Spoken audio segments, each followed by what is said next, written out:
mas madali yung ano eh. Parang mas madali na lang sa akin yung kumanta ng live. Not so much. Kasi the difference between lip syncing and singing live is in lip syncing, mas kailangan dominant yung facial expressions and movement. Since nga lip sync ka lang, hindi mo naman boses yung ginagamit mo. Medyo may kaba kasi first time ko siyang gagawin ng live na mahaba.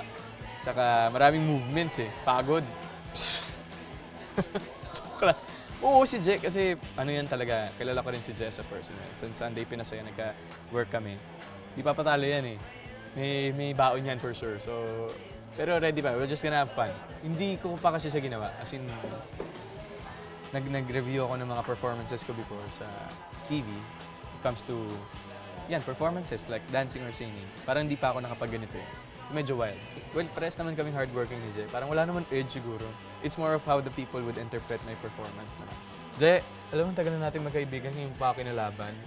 Pwede naman sa mga ibang aspeto ng buhay eh. Lip sync battle pa. Pero ito na lang, I'll see you here sa Lip Sync Battle Philippines. Lip Sync Battle Philippines. Nag-enjoy ka ba sa aming video? Click here to subscribe para makapanood ka ng iba pang video na magugustuhan mo. Click na, dali, Now dali. na. Ngayon, ayun.